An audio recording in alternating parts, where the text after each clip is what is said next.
Olá, amigos e irmãos, eu sou o evangelista Marcos Roberto Rosa, trabalhando um pouco, mas pensando um pouco nas coisas e de como, em face, da nossa vida como um todo, às vezes nós somos surpreendidos pelo inimigo das nossas almas. Eu estava lendo um pouco, tentando entender um pouco sobre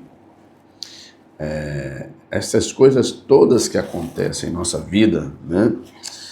No nosso contexto de vivência, vida conjugal, que a gente acompanha muitas pessoas, muitos casais, muitas famílias, e a gente não lida simplesmente com frieza diante das situações que acontecem, né? De uma família que estava feliz, um casal que estava vivendo feliz, de repente ele é surpreendido pelo inimigo, mas ele não percebe, né?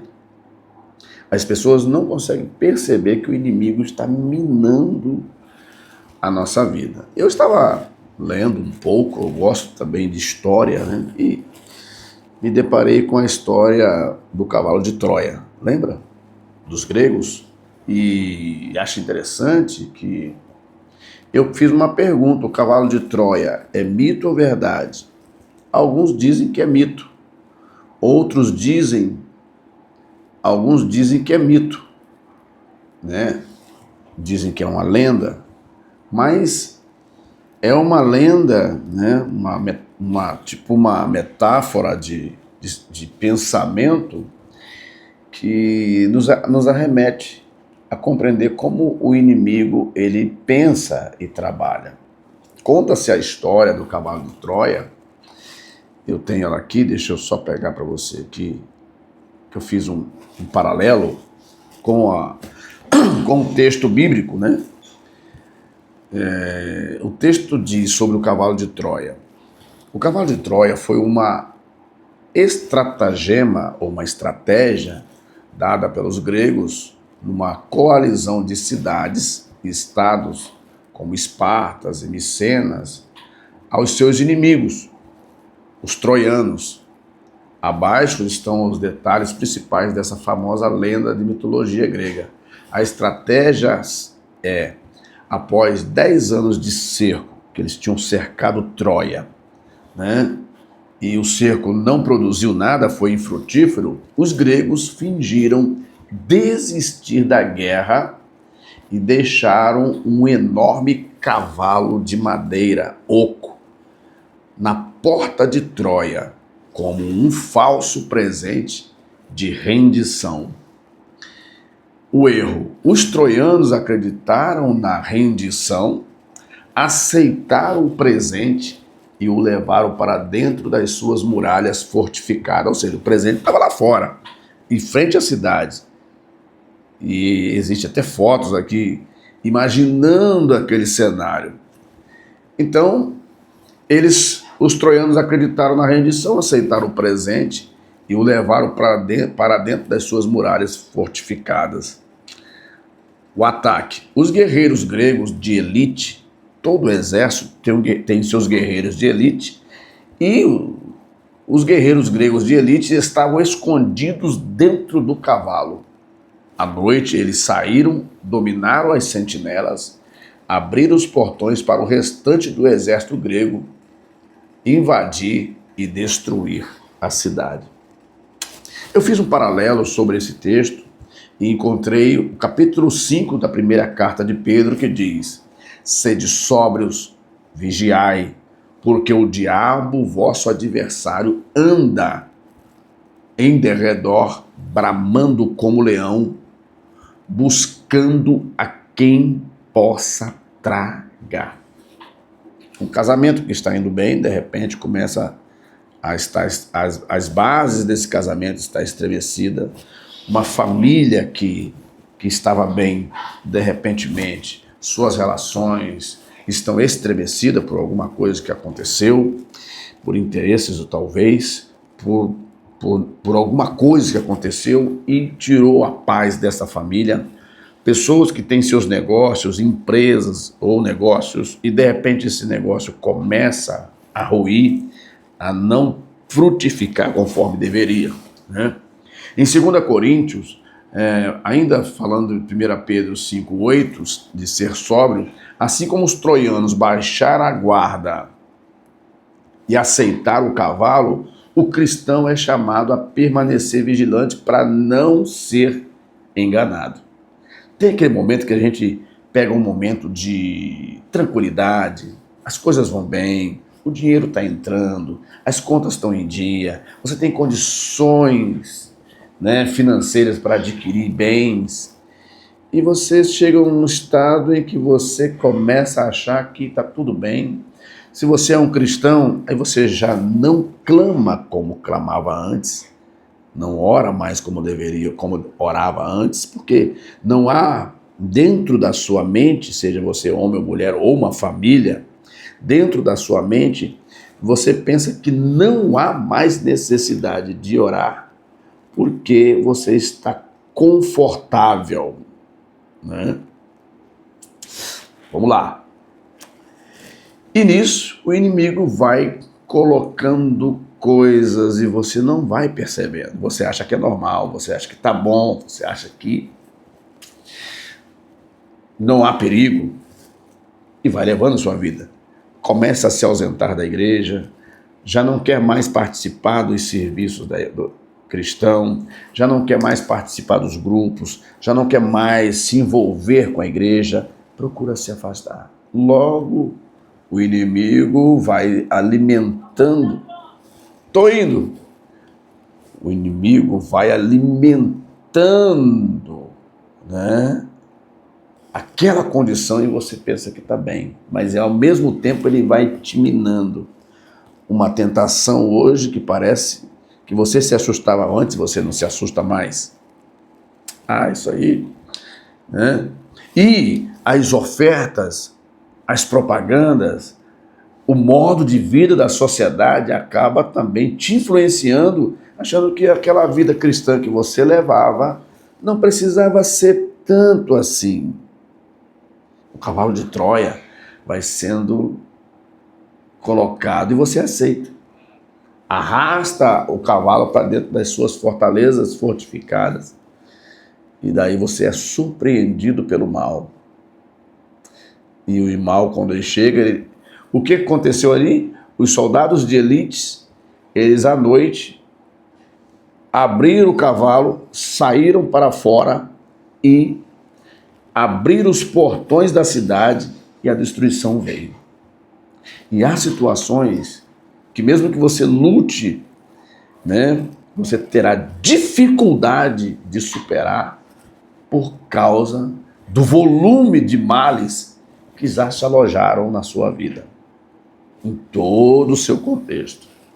Em 2 Coríntios, capítulo 11, versículo 11 a 15, diz: e não é de admirar, porque o próprio Satanás se transforma em anjo de luz. Começa a chegar coisa na sua vida que você fala, isso não tem problema, o que é que tem eu participar disso, eu me envolver com isso, mas só que eu estou abrindo a guarda para o inimigo minar a minha casa. Daí eu já não tenho sentimento, aquele sentimento mais pela minha esposa, ela já não tem mais aquele sentimento por mim, o amor dos meus filhos já não são os mesmos mais, e nós temos atrito, temos confusão, não nos entendemos, simplesmente porque eu não deveria ter abrido a guarda.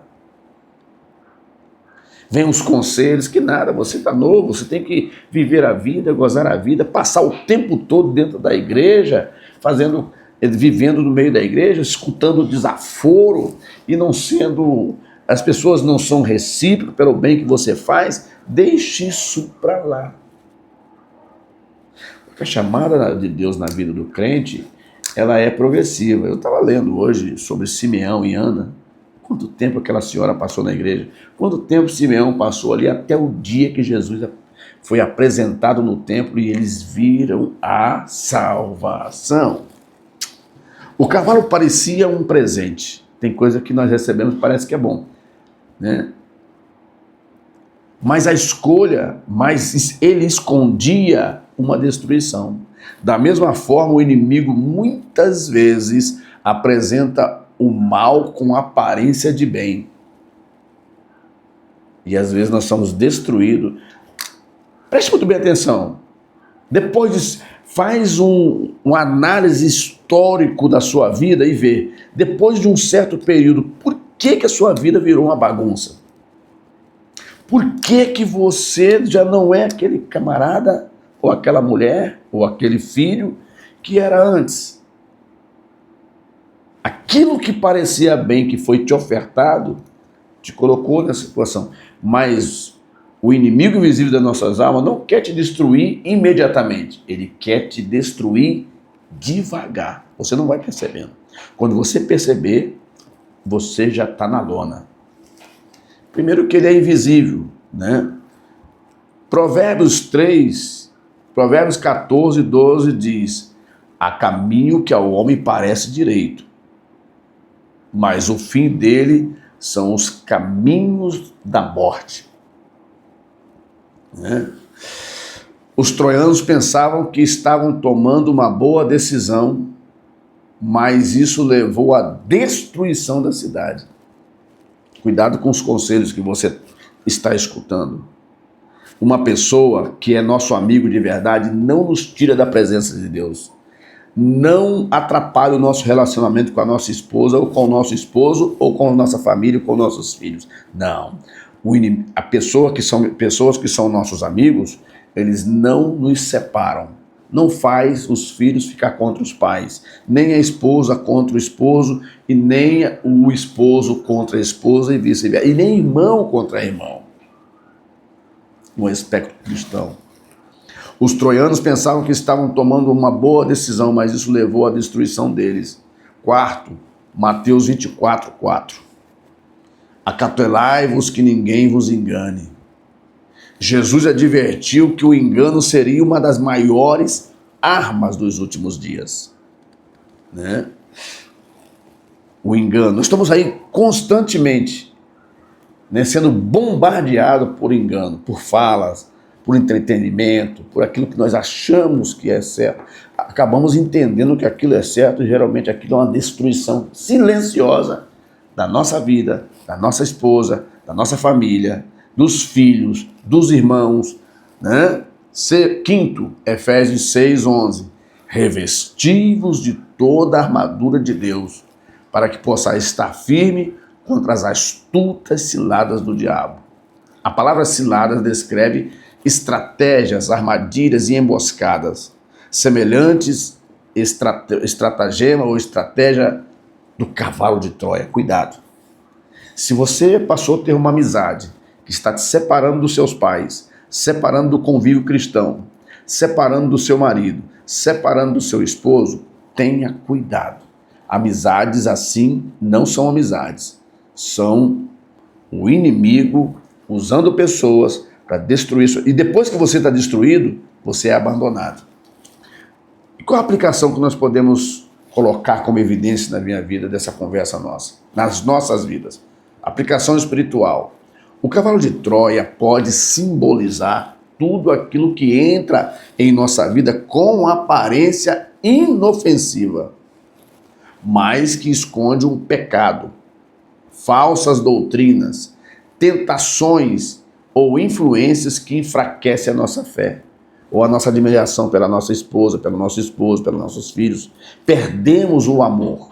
Quando isso acontece, alguém sempre encontra alguém dizendo: eu não tenho paz na minha casa. Mas a partir de que momento a paz deixou de existir na sua casa? Tem que fazer esse filtro histórico para você entender o mal que você está vivendo.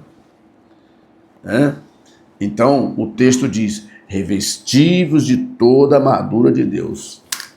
Então, meu filho, minha filha, meu amigo, minha amiga, você, irmão, servo do Senhor, faça uma análise de tudo para ver a origem dos problemas que enfraqueceram a sua fé. Porque se você não abrir o teu olho, você vai ser destruído e automaticamente vai levar a tua casa, a tua família à destruição também. Mas Deus é aquele que alerta, é aquele que quer o seu bem, que quer a sua salvação. Por isso eu deixo essa mensagem, eu dedico essa mensagem a você que está vivendo esse dilema, que Deus ama a tua vida ama a tua família e quer salvar você e a sua casa. Mas você precisa ser forte. Você precisa ser forte e não aceitar ser destruído pelo mal. Confiar em Deus, dar meia volta das coisas que você anda fazendo, para que Deus possa ter plenitude na sua vida e essas tentações não venham destruir você e a sua família. Eu sou o evangelista Marcos Roberto Rosa e este é o seu canal Conversas Reveladoras Podcast. E sempre estamos aqui na intenção de ajudar você a encontrar a plenitude de Deus na sua vida. Até a próxima. Peço a você que se inscreva, curta, comente e compartilhe os nossos vídeos. E daqui a pouco eu volto.